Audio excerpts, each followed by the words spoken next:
আসসালামু আলাইকুম, সকলকে স্বাগতম এবং শুভেচ্ছা তৌফিক ইংলিশের ইউটিউব চ্যানেলে। আমরা আজকে যে বিষয়টা নিয়ে কথা বলবো সেটা হচ্ছে আমরা তোমাদের জন্য মডেল টেস্ট সিরিজ অর্থাৎ মডেল টেস্ট ঢাকা ইউনিভার্সিটির পরীক্ষা যেহেতু সামনে মাসের 13 তারিখে, অর্থাৎ সেই জন্য আমরা ধারাবাহিকভাবে বাংলা, ইংরেজি এবং জিকের উপরে অর্থাৎ বিগত বছরের আসা প্রশ্ন এবং কি কি টাইপের প্রশ্ন হতে পারে সে বিষয়ে আমরা তোমাদেরকে নিয়মিত ভিডিওগুলো দেওয়ার চেষ্টা করব। তারই ধারাবাহিকতায় আজকে প্রথম মডেল টেস্টটা হবে হলো ইংলিশের উপরে। ঠিক আছে? এবং সবচেয়ে মজার বিষয় হচ্ছে এইখানে আমরা সবগুলো টপিকসই মোটামুটি টাচ করার চেষ্টা করব। তোমরা যারা এখন ইতিমধ্যে প্রস্তুতি নিয়ে নিছো তাদের ক্ষেত্রে আমি বলতে চাই যে মূলত আমরা ভোকাবুলারি, তারপরে মেমোরাইজিং ভোকাবুলারি এবং গ্রামার, লিটারেসি ট্রাম, এগুলো যেগুলো আছে এই টাইপের প্রশ্নগুলো আমরা দেখার চেষ্টা করব। ঠিক আছে? সো আজকে মডেল টেস্ট 1 আমরা শুরু করি। প্রথম যে কোশ্চেনটা আছে এই কোশ্চেনে কি বলা আছে একটু লক্ষ্য করো। দেখো বলা আছে this is the book I lost. এখন দেখে বোঝা যাচ্ছে যে এই আই লস্ট এর নিচে দাগ দেওয়া আছে এবং এইটা কোন ক্লজ। সবচেয়ে বড় ব্যাপার, আমরা যদি এমন দেখি যে নাউন সম্পর্কে যে নাউন সম্পর্কে এই নাউন সম্পর্কে কথা বলা কার কাজ? নাউন সম্পর্কে তথ্য প্রদান করে কে? নাউন সম্পর্কে তথ্য প্রদান করে অ্যাডজেক্টিভ। কে? অ্যাডজেক্টিভ। অর্থাৎ এখন একটু ভালোভাবে বোঝার চেষ্টা করি যে এই যে আই লস্ট, এই আই লস্ট কথাটা বলা আছে আমি হারাইছি। আমি যদি এটাকে প্রশ্ন করি যে কি হারাইছি, তাহলে উত্তরে আসে কিন্তু দ্য বুক। অর্থাৎ দ্য বুক এখানে কি? নাউন। ঠিক আছে? এখন যেহেতু দ্য বুক নাউন সম্পর্কে অতিরিক্ত তথ্য দিতেছে, সুতরাং আমি চোখ বন্ধ করেই বলতে পারি যে এইটা কি? এইটা হলো আমার অ্যাডজেক্টিভ ক্লজ। বোঝা গেছে? এখন যেহেতু আমাদের রিভিশন পিরিয়ডে আছি, সো আমাদের দেখা মাত্রই কোশ্চেনগুলোকে আমাদের একদম কাটিং স্কিপিং ভাবে দেখতে হবে যে নাউন ক্লজ হওয়ার সম্ভাবনা নাই। নাউন সম্পর্কে নাউন মূলত কি? সাবজেক্ট এবং অবজেক্টের কাজ করে। অ্যাডভার্ব, ভার্ব সম্পর্কে তথ্য দেয়। ইনফিনিটিভ, যেখানে ইনফিনিটিভ ক্লজ, এখানে আমাদের ইনফিনিটিভ মানে কি? বাংলা ক্রিয়া শেষে উদ্দেশ্য বোঝায়। ঠিক আছে? সো উদ্দেশ্য। সো এইখানে এই তিনটা অপশন আমাদের কি আগেই বাদ চলে গেছে, তাইলে আছে কি? শুধু অ্যাডজেক্টিভ ক্লজ। এখন এটা ক্লজ কেন বললাম? কারণ এইখানে একটা কি আছে? ফাইনাইট ভার্ব আছে। এখানে কি আছে? একটা ফাইনাইট ভার্ব। ক্লিয়ার? আচ্ছা, এবার আসো 2 নাম্বার প্রশ্নটা কি বলা আছে? The street must wet. তার মানে যেহেতু অবশ্যই রাস্তা ভেজা, ইট ড্যাশ লাস্ট নাইট, তার মানে গত রাতে অবশ্যই কি হয়েছে? বৃষ্টি হয়েছে, যার কারণেই কি রাস্তাটা ভেজা, তাই না? আচ্ছা, এখন এটাকে বলা হয় logical conclusion even in the past. অর্থাৎ এই সেন্টেন্সে যে কথাটা বলা আছে, হ্যাঁ, তার মানে এইটা ঘটছে জন্যই পরবর্তী কাজটা আমার সম্পূর্ণ হবে। So the street is wet, তার মানে গতকাল রাত্রে কি অবশ্যই বৃষ্টি হয়েছে। সো এইরকম যখন বুঝায় যে অবশ্যই বৃষ্টি হয়েছে, তখন আমাদেরকে ব্যবহার করতে হয় মাস্ট হ্যাভ। কি ব্যবহার করতে হয়? Must have.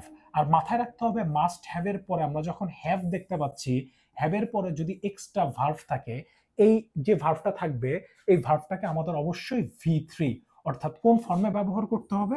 ভার্বের পাস্ট পার্টিসিপল ফর্ম। কোন ফর্ম? ভার্বের past participle form. So past participle ফর্মে ব্যবহার করতে হবে। সো অবশ্যই এখানে আমাদের মাস্ট হ্যাভ। তাহলে অ্যান্সারটা কোনটা? অ্যান্সার হচ্ছে মাস্ট হ্যাভ রেইনড। ঠিক আছে? লাস্ট নাইট, গত রাতে অবশ্যই বৃষ্টি হয়েছে, যার কারণে কি রাস্তা ভেজা। সো এরকম লজিক্যাল কনক্লুশন আমি লিখে দিচ্ছি। এই রুলসটা এইটা যেখান থেকে আসছে সেটা হচ্ছে logical conclusion event in the past. Logical conclusion even in the past. Must be না, must have না, must rain না, must এর পরে rain কখনো হয় না, এখানে rained হয় না, must এর পরে কি হয়? rain। কারণ আমরা জানি মডেল অক্সিলারির পরে ভার্বের কোন ফর্ম হয়? বেস ফর্ম, should have না।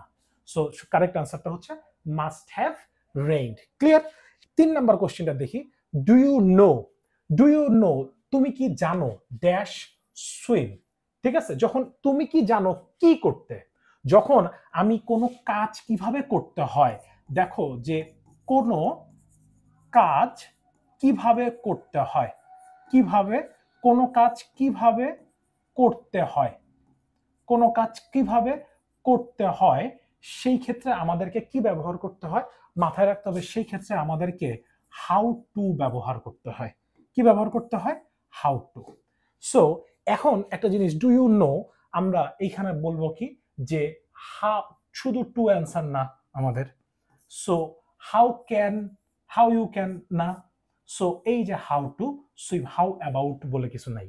সো বলা আছে হাউ টু সুইম, যে কোনো কিছু কিভাবে করতে হয়, যখন এরকম টাইপের ব্যাপার থাকে তখন আমাদেরকে কি করতে হবে, অর্থাৎ হাউ টু ব্যবহার করতে হবে।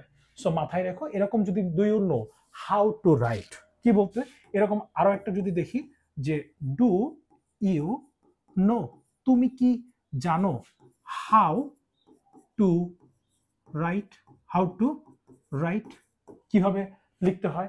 I don't know how to swim, I don't know, I don't know how to swim, কিভাবে সাঁতার কাটতে হয়। ক্লিয়ার? এরপরের অপশনটার দিকে একটু লক্ষ্য করি, কি বলছে, আই মেড হিম। ডেফিনেটলি এখানে যখন আমরা মেড দেখতে পাচ্ছি একটা জিনিস, আই মেড হিম, তার মানে আমি তাকে দিয়ে করিয়ে নিয়েছিলাম। এই মেডের পরে আমি দেখতে পাচ্ছি এখানে কি আছে, অর্থাৎ এইখানে আমার ডুয়ার আছে। ডুয়ার বলতে এই জায়গাটা হচ্ছে হলো, এই মেড হচ্ছে পজিটিভ ভার্ব থেকে কোশ্চেন আসছে। ঠিক আছে, পজিটিভ ভার্ব। মাথায় রেখো, তোমাদের যাদের প্রশ্ন পড়ে বুঝতে অসুবিধা হচ্ছে, তার মানে বুঝতে হবে তোমাদের ওই ওই সকল টপিকসে কি আছে, সমস্যা আছে, এবং ওই ওই টপিকসের সমস্যা তোমাদেরকে কি করতে হবে, সমাধান করতে হবে। সো এখন যারা বুঝতে পারতেছো এটা পজিটিভ ভার্ব থেকে করা আছে, তাইলে আমরা পজিটিভ ভার্বে কয়টা ভার্ব জানি, যে লেট, মেক, লেট মেক, এরপরে কি হেল্প, এরপরে হ্যাভ, এরপরে কি আছে গেট। এই পাঁচটা ভার্ব হচ্ছে পজিটিভ ভার্ব হিসেবে ব্যবহার করা হয়। এখন মেডের পরে আমরা যদি দেখি যে ডুয়ার আছে, তাহলে ভার্বের কোন ফর্ম বসে, অর্থাৎ ভার্বের বেস ফর্ম। কোন ফর্ম? Base form. ভার্বের বেস ফর্ম হয়, কোন ফর্ম হয়, ভার্বের বেস ফর্ম হয়। সো মাথায় রেখো যে যাদেরই বুঝতে, যেই যেই টপিকসে তোমার প্রশ্ন পড়ে তুমি জিনিসটাকে ক্যাচ করতে পারতেছো না, তার মানে ওই টপিকসে তোমাকে আবার পুনরায় কি করতে হবে, রিভিশন দিতে হবে। ঠিক আছে? সো আমরা জানি যে মেডের পরে যেহেতু ডুয়ার আছে, তাহলে মেডের পরে আমাদের ভার্বের কোন ফর্ম হয়, বেস ফর্ম। তাহলে অ্যান্সারে বেস ফর্ম কোথায়, আমরা টু ওয়াশ নিতে পারবো না, ওয়াশড পাস্ট ফর্ম, তাহলে আছে কি ওয়াশ, টু হ্যাভ ওয়াশ তো হবেই না। সো এইটাই হচ্ছে হলো, মানে তোমাকে আরো বেশি কি হইতে হবে, ফাস্ট হইতে হবে, কোয়েশ্চেনগুলো কত তাড়াতাড়ি সলভ করা যায়। ঠিক আছে, আসলে তুমি এরকম মডেল টেস্ট দিতে দিতে তুমি আরো বেশি কি হয়ে যাবা, অর্থাৎ ফাস্ট হয়ে যাবা। ক্লিয়ার? সো এরপরের প্রশ্নটা কি আছে, হি ইজ ট্রাইড অফ। দেখো কিছু কিছু প্রশ্ন আমরা জাস্ট খালি মানে অপশনটুকু পড়বো, অফ, যেহেতু আমি দেখতে পাচ্ছি প্রিপজিশন অফ আছে, ট্রাইড অফ, চেষ্টা করা। ঠিক আছে, এখন অফের পরে প্রিপজিশন থাকলে আমাদের ভার্বের সাথে কি করতে হবে, আইএনজি। ঠিক আছে, কোন ওয়ার্ডে যখন দেখতেছো যে প্রিপজিশন আছে, প্রিপজিশনের পরে আমি প্রিপজিশনের পরে ডিরেক্ট ভার্ব দেখতে পাচ্ছি, ভার্ব, আর ভার্বের সাথে আমাদের তখন কি করতে হয়, আইএনজি করতে হয়। এটা আমাদের রুলস। তাইলে হেয়ার ভার্ব, তাহলে আমার অপশন কি হিয়ারিং, আর বাকিগুলো পড়ার কোনো দরকারই নাই। জাস্ট কি ওয়ার্ডটাকে আমাদের ফোকাস করতে হবে, যে কোশ্চেনে কি চাইছে। ঠিক আছে, সো এর পরের প্রশ্নটার দিকে লক্ষ্য করি, বলছে এইটা আমাদের কোথায় থেকে করছে, অর্থাৎ আমরা বুঝতে পারতেছি এটা হচ্ছে কন্ডিশনাল সেন্টেন্স। ঠিক আছে, কন্ডিশনাল সেন্টেন্স। এবং সবচেয়ে মজার বিষয় হচ্ছে ইউনিভার্সিটি অ্যাডমিশন টেস্টে এই কন্ডিশনাল সেন্টেন্স খুবই খুবই খুবই গুরুত্বপূর্ণ। হ্যাঁ, খুবই গুরুত্বপূর্ণ, কন্ডিশনাল সেন্টেন্স থেকে কোয়েশ্চেন আসে। তাহলে এখানে কি বলা আছে, ইফ আই ড্যাশ ইউ, যদি হ বোঝায়, তাহলে আমরা জানি হ বোঝাইলে am is are was were, যেহেতু ইফ এর পরে, তার মানে এখানে আমাদের সব সাবজেক্টের ক্ষেত্রে আমাদেরকে কি ব্যবহার করতে হয়, ওয়্যার ব্যবহার করতে হয়, ওয়্যার।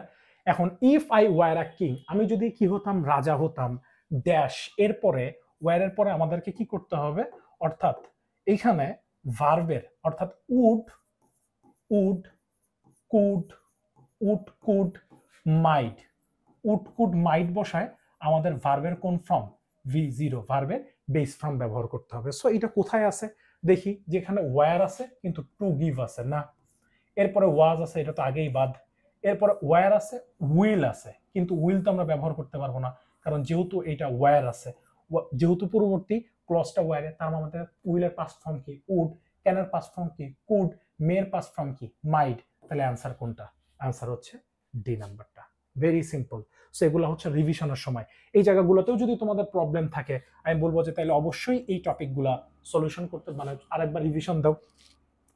আচ্ছা, স্টে হেয়ার এইখানে থাকো, তারপরে বলছে আনটিল, আনটিল, ঠিক আছে, আনটিল ড্যাশ আই কি, মানে এখানে বলছে ডু নট কাম, আমি না আসলে এখানে থাকো, অ্যান্সার অর্থাৎ বাংলা তো মিলতেছে না, নট কাম না, কাম ওকে, আর বলছে শুড কাম উচিত, মানে উচিত আসা। সো মূলত এই এরকম সেন্টেন্সের ক্ষেত্রে আমাদের মাথায় রাখতে হবে, যখন আমাদের এই যে আনটিল দেখতেছি স্টে হেয়ার আনটিল আই, তখন ইয়াটা কি আনটিল আই কাম, অর্থাৎ আমি না আসা পর্যন্ত, আমি না আসা পর্যন্ত তুমি এখানে কি করো, অপেক্ষা করো। সো এইখানে এই যে সি নাম্বার অপশনটা হচ্ছে হলো আমার কি কারেক্ট আনসার। বুঝা গেছে? So we stay here until I come, ঠিক আছে, আমি না আসা পর্যন্ত। সো আনটিলের ব্যবহারটাও কিন্তু গুরুত্বপূর্ণ। দেখো এইটা খুবই একটা ইম্পর্টেন্ট প্রশ্ন, জাহাঙ্গীরনগর বিশ্ববিদ্যালয়ে আসছিল এটা, যে আই, ঠিক আছে, the ninth letter of the alphabet. অনেকে মনে করবে কি, যারা সেন্টেন্সের বাংলা বোঝে না, হ্যাঁ বাংলা, এই বাংলা বোঝে না, তাদের ক্ষেত্রে এই ধরনের জিনিস, এই ধরনের প্রশ্ন সলভ করাটা ডিফিকাল্ট হয়ে যাবে। তারা মনে করবে কি I dash the ninth letter of the alphabet. So অনেকে লেখে যে I am the ninth letter of the alphabet, কিন্তু এই জিনিসটা তো এখানে আই দ্বারা তো আমি প্রকাশ করে নাই, ঠিক আছে, আমি প্রকাশ করে নাই। মূলত এটা হচ্ছে হলো অ্যালফাবেটের, যখন আমরা দুই পাশে প্রিপজিশন দেখতে পাচ্ছি তখন মাথায় রাখতে হবে তখন তার কোন দিক থেকে মিনিং করব, পেছন দিক থেকে। তার মানে ইংরেজি বর্ণমালার নবমতম বর্ণ হচ্ছে কি, বা অক্ষর হচ্ছে নবমতম অক্ষর হচ্ছে কি আই। তার মানে হ বুঝালে আমরা কি ব্যবহার করি, is. So I is the ninth letter of the English alphabet, তার মানে ইংলিশ অ্যালফাবেটের নবমতম বর্ণ হচ্ছে কি আই। এইটা কোন জায়গা থেকে আসছে, subject verb agreement, subject verb agreement, agreement একটু মাথায় রাখতে হবে, ঠিক আছে, জিনিসগুলো তোমার আর আসবে না, এম না, উইল বি না। অনেকে প্রশ্ন না বুঝলে এখানে কিন্তু অনেকে কি করবে, এম দিয়ে আসবে, কিন্তু এটা কিন্তু তখন কিন্তু মারাত্মক ভুল হবে। এখন বলছে এর পরের প্রশ্ন, the street of Dhaka, the streets of Dhaka are cleaner than, ঠিক আছে, দেন বলা আছে অপশনে খুলনা, এরপরে দ্যাট অফ খুলনা, খুলনাস, এরপরে দোজ অফ খুলনা। মাথায় রাখতে হবে এটা হচ্ছে হলো ইললজিক্যাল কম্প্যারিজন। কি বললাম, এই অপশনটা যেটা আসছে, সেই এই প্রশ্নটা যেটা আসছে সেটা হচ্ছে ইললজিক্যাল। কোথা থেকে,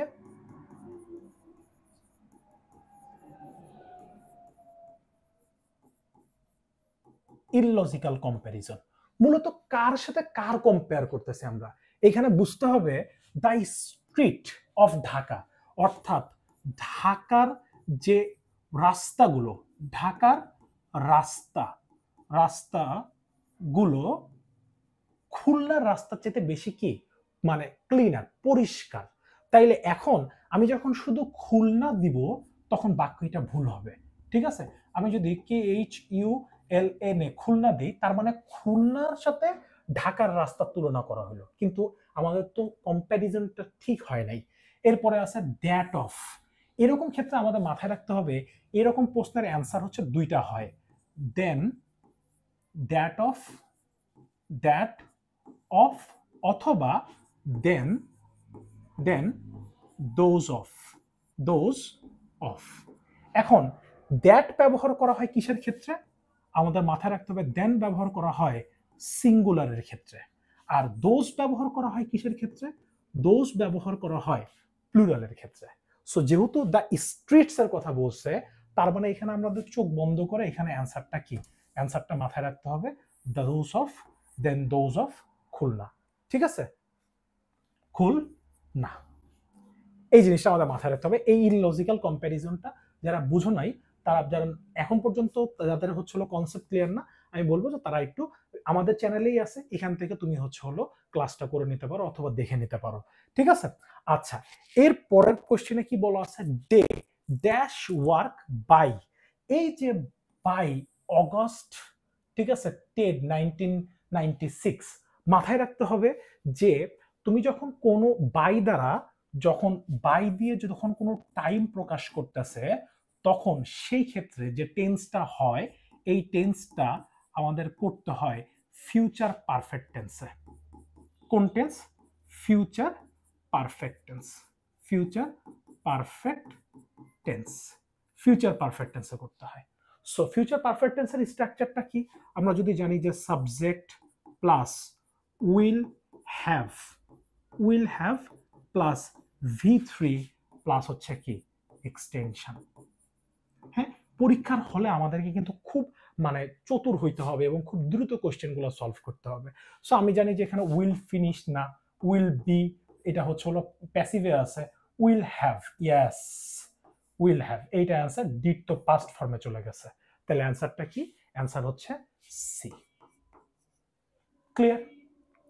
এর পরেরটা লক্ষ্য করি, কি বলছে, the man waiting in the street. Okay, এই the man waiting in the street with his friends, অর্থাৎ এই যে উইথ হিজ ফ্রেন্ডস, এই অংশটুকু এইটার সাথে জোড়া লাগাইছে, ঠিক আছে?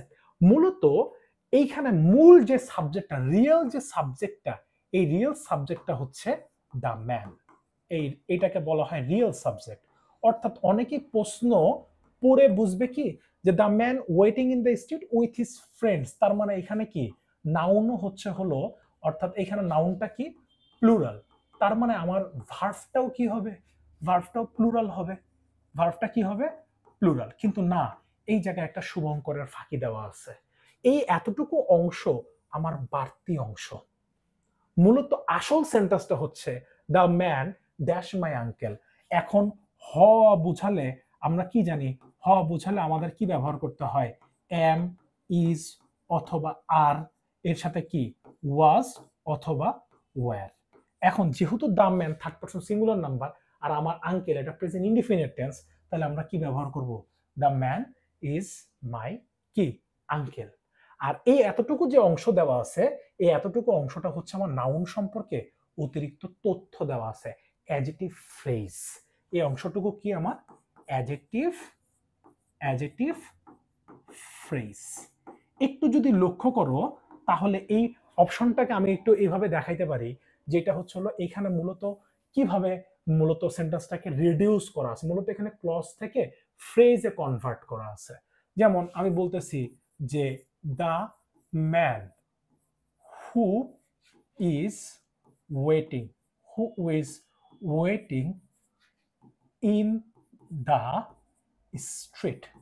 in the street with friends এখন is my uncle, মূলত সেন্টেন্সটা হচ্ছে এইটা, কিন্তু আমরা এটাকে ক্লজ থেকে কিসে রূপান্তর করছি, ফ্রেজে। ঠিক আছে, যারা ক্লজ ফ্রেজ নিয়ে এখনো অনেক দ্বিধায় আসো, সো অবশ্যই আমাদের কোয়েশ্চেনগুলো সলভ করা আছে ক্লজের ফ্রেজের প্লেলিস্টে, তুমি দেখবা যে এমসিকিউ কোয়েশ্চেন সলভ, এখান থেকে ক্লজ ফ্রেজের আরো বিস্তারিত তুমি ধারণা পেতে পারো। ঠিক আছে, এর পরের কোয়েশ্চেনটা দেখি কি বলা আছে। বলা আছে neither Bulbul nor his parents. এইটা সবচেয়ে মজার বিষয় হচ্ছে, এইটা হচ্ছে paired conjunction. Paired conjunction paired conjunction কি? অর্থাৎ পেয়ার্ড কনজাংশন গুলো হচ্ছে আইদার অর, ঠিক আছে, আইদার অর, নেইদার, নর, not only, but also. So এগুলো যখন থাকবে তখন একটা জিনিস মাথায় রাখবা যে এইখানকার যে পরবর্তী যে সাবজেক্টটা আছে এইটা হচ্ছে আমাদের মুখ্য বিষয়। এইটা যদি সিঙ্গুলার হয় তাইলে আমার ভার্ব সিঙ্গুলার, এইটা যদি প্লুরাল হয় তাহলে আমার ভার্ব প্লুরাল। যেহেতু neither Bulbul nor his parents, এই প্যারেন্টস কথাটা আমাদের কি আছে, প্লুরাল আছে, তাহলে আমাদের ভার্বও কি হবে? আমাদের ভার্বও প্লুরাল ফর্মে হবে, plural form. So plural form কোনটা? সো এখানে আমরা দেখতে পাচ্ছি যে plural form shall have been না, হ্যাজ টু না, হ্যাজ না, তাহলে আছে কি have, have. Neither Bulbul nor his parents have come. So এই ছোট ছোট জিনিসগুলা কিন্তু অনেক সময় ভুল হয়ে যায়। এই প্রশ্নটা কিন্তু আরেকটু টেকনিক্যালি দিতে পারে। সেটা অনেক সময় কি করে, অনেক সময় হচ্ছে হলো এই যে এইখানে নরের নিচে দাগ দিবে, হ্যাঁ, দিয়ে এইটাকে পিন পয়েন্ট ইরোর বানায়, পিন পয়েন্ট ইরোর, ঠিক আছে, এ বি, কিন্তু নরের জায়গায় নর না দিয়ে দিবে অর, ঠিক আছে। কিন্তু মাথায় রাখতে হবে আইদারের সাথে অর বসে আর নেইদারের সাথে আমাদের কি ব্যবহার করতে হয়? নর ব্যবহার করতে হয়। এই জিনিসটা কিন্তু একটু মাথায় রেখো। নট অনলি থাকলে কি হবে? But also. সো এই জিনিসগুলো একটু যখন পড়বে তখন আমি বলবো যে পুরো মনোযোগ দিয়ে কোশ্চেনটা একটু ভালো করে পড়ো। কোশ্চেনটা ভালো করে পড়লে তারপরে তুমি অ্যান্সারগুলো, কোশ্চেনটা পড়লে তুমি অ্যান্সার বুঝতে পারবে যে আসলে কোনটা সঠিক কোনটা রং। ক্লিয়ার? আচ্ছা, এর পরের প্রশ্নে কি বলছে? ডোন্ট লাফ অ্যাট। এই লাফ অ্যাট আমরা দেখতে পাচ্ছি এখানে কি দেওয়া আছে? অ্যাট কথাটা বলা আছে।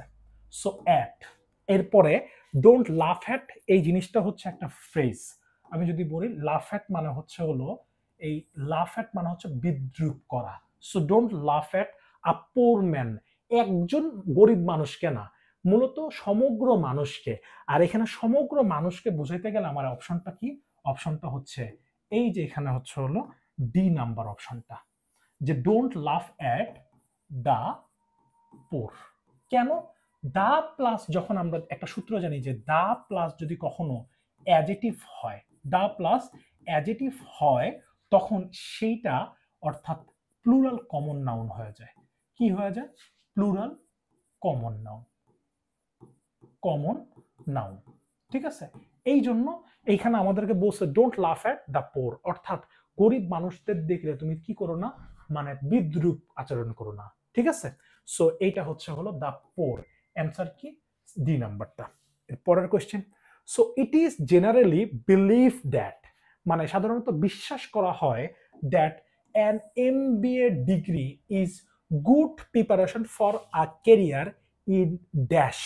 তাইলে এই জায়গাটা আমাদের মাথায় রাখতে হবে আ বিজনেস, মূলত বিজনেস একটা কি নাউন? Uncountable noun. এর আগে আমি আর্টিকেল ব্যবহার করতে পারবো না। আর আনকাউন্টেবল নাউনের ক্ষেত্রে সূত্র হচ্ছে যে আনকাউন্টেবল, আনকাউন্টেবল নাউনের সাথে আমরা দুইটা কাজ করতে পারি না। কয়টা? দুইটা। আনকাউন্টেবল নাউনের সাথে আমাদের কয়টা কাজ হয় না?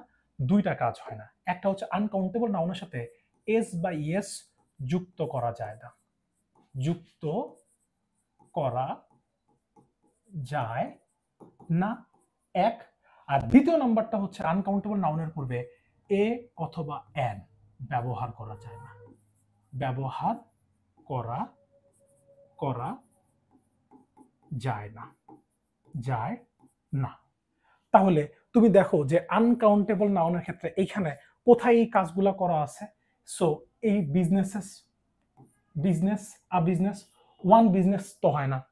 সো আমাদের আমাদের এখানে ইয়াটা হচ্ছে যেহেতু সাবজেক্টের নাম বুঝাইছে, ইন কি আসবে? বিজনেস। এটাই হচ্ছে হলো ব্যাপার। সো আনকাউন্টেবল নাউনের ক্ষেত্রে আমরা দুইটা জিনিস জানলাম, যে একটা হচ্ছে হলো এস বাই এস যুক্ত করা যায় না, অথবা আনকাউন্টেবল নাউনটাকে কি করা যায় না? প্লুরাল করা যায় না। ক্লিয়ার? এর পরের কোশ্চেন কি বলছে? যে you can congratulate yourself having done an excellent idea, অর্থাৎ তুমি তোমার নিজেকেই কি করো? ধন্যবাদ দাও এই চমৎকার আইডিয়াটা দেওয়ার জন্য। এখন এই জায়গাটা হচ্ছে হলো অ্যাপ্রোপ্রিয়েট প্রিপজিশন থেকে কোশ্চেন আসছে যে কংগ্রাচুলেট ইউর সেলফ। আমরা আমাদেরকে মাথায় রাখতে হবে এই কংগ্রাচুলেটের পরে প্রিপজিশন সবসময় কি বসে? অন, ঠিক আছে। আপ না, আউট না, অফ না, তাহলে আনসার কি? Congratulate on. এরপরে ভার্ব আসছে, এই ভার্বের সাথে আমাদের কি করে দিতে হয়েছে? আইএনজি। এরপরে আমাদেরকে কি করতে হয়েছে? V3, ঠিক আছে। You can congratulate yourself on having done an excellent idea, ঠিক আছে। So thank you. এই ছিল হচ্ছে হলো আজকের মডেল টেস্ট, অর্থাৎ মডেল টেস্ট 1 এর মানে যে 15টা এমসিকিউ। এরকম ধারাবাহিকভাবে আরো ক্লাস আসতে থাকবে, যে আমরা চেষ্টা করব বাংলা, সাথে জিকে এই দিয়ে দেওয়ার জন্য। তোমরা নিয়মিত ক্লাস পেতে তৌফিক ইংলিশ ইউটিউব চ্যানেলের সাথেই থাকো। দেখা হচ্ছে নতুন একটা ভিডিওতে। আসসালামু আলাইকুম।